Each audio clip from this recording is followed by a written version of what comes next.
Good morning, students.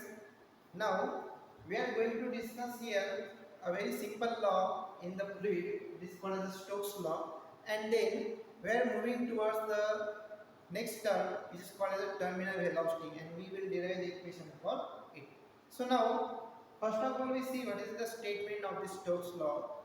Before that, consider a metal ball, a spherical metal ball, is moving through a viscous liquid is moving through a viscous liquid, then the viscous force acting on this spherical ball is depend upon some factors. On which factor is depend upon? It is shown by the Stokes. Now, according to the Stokes law, it states that the viscous force F is directly proportional to the coefficient of viscosity of the medium through which it is passing. It is also directly proportional to the radius of the spherical ball, and it is also directly proportional to the velocity with which it is moving. So it is directly proportional, means this the value of viscous force increases as the value of coefficient of viscosity, radius, and this velocity increases. So we can write here F is equal to 6 pi eta r v. Now, what is this 6 pi? This 6 pi is a constant which obtained by various experiment and various observations, and this equation can also be calculated, determined by using dimensional analysis. Now we are moving towards our next and very important derivation of terminal velocity. First of all, we see what is the phenomena or what is the terminal velocity can be explained. So, what is terminal velocity? Consider that consider that a spherical metal ball is moving through a viscous fluid. Is moving through a viscous fluid.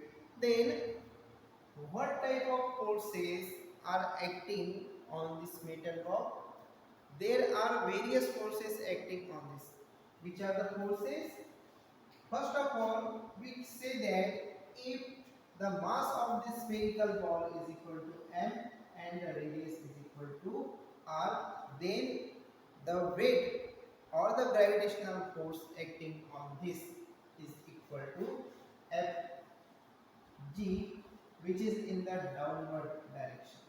We know the weight of the any object is always directed in the downward direction. But the forces which are also acting in the upward direction, exactly opposite to this gravitational force. Which are the forces? The force which is acting in the upward direction. Here, this force is called as the viscous force, which is exactly opposite to the direction of this motion. And there is again another force which is called as the Beyond force, which is also acting in an upward direction, which is the force acted by the viscous medium on this spherical object. So, which are the forces which are acting on this spherical object when it is moving through a viscous fluid? There are three types of forces acting on this spherical ball. Which are the forces? The gravitational force. We know the gravitational force always directed in a downward direction. Also, there is a viscous force which is always directed opposite to the motion of the spherical object, and the Beyond force which is acted upon by the medium on this spherical ball. So, by geometry, we can say that for the equilibrium condition, for the steady state condition, this these three forces must be equal to each other. So we can write here this Fg, which is directed in a downward direction, is balanced by the sum of viscous force and by the Buoyant force. Now, what is the gravitational force, what is the viscous force, and what is the Buoyant force? We know we know that the gravitational force, that is the weight of the object, is equal to m multiplied by g, mass multiplied by gravity. The m is the mass of this spherical object.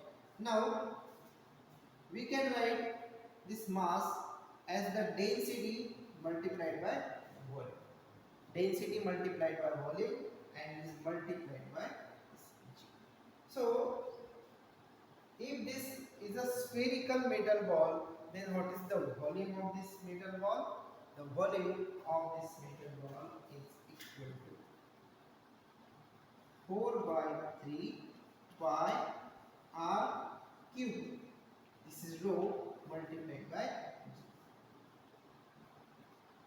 Such amount of gravitational force is acting on the spherical object. Now, what is the viscous force? We already calculated the viscous force. Here, this viscous force is equal to 6 pi eta r v. Okay. Now, what is the Buoyant force? Buoyant force is the force which is acted by the viscous medium on the spherical metal ball.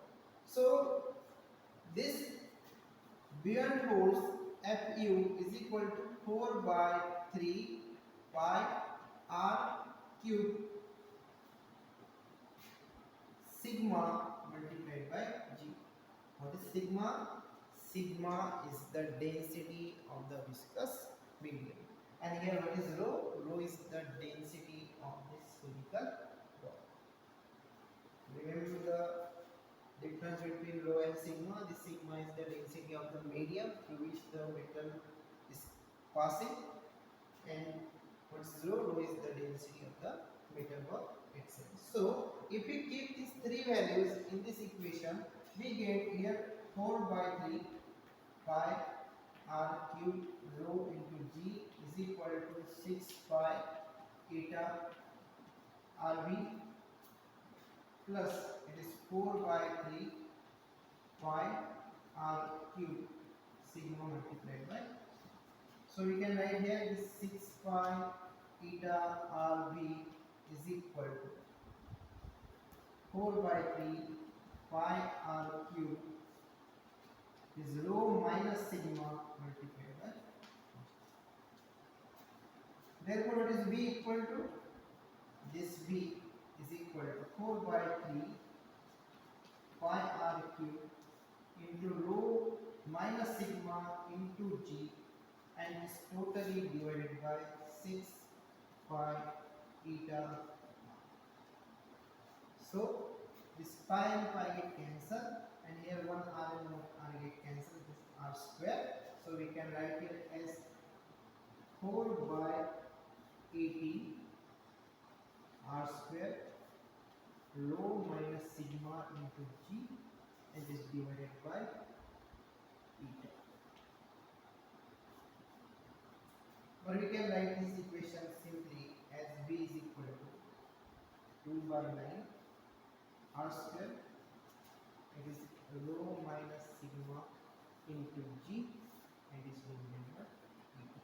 So this is the velocity with which a spherical metal ball is moving in the viscous medium.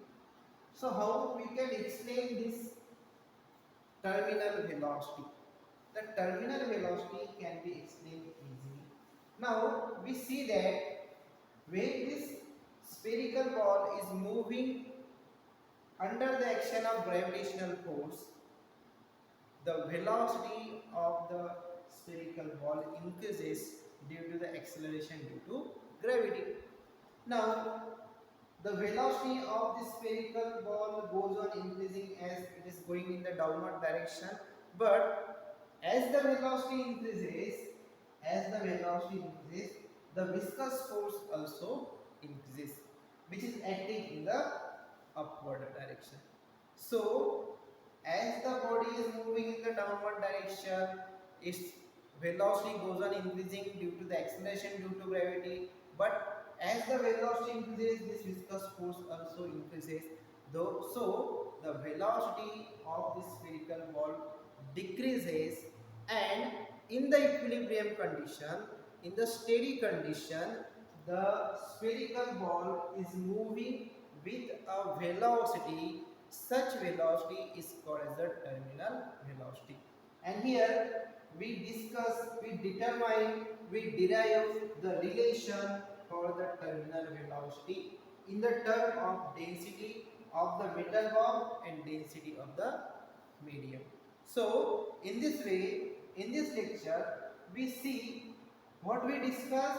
We discuss about the Stokes law, which is very easy to remember, very easy to learn. And then we discuss about what is the terminal velocity, and then we derive an equation for its velocity. So in this way, in this lecture, we discuss about the Stokes law and the terminal velocity. In the next lecture, we are going to discuss about the equation of continuity. So for today, it is goodbye. Have a nice day.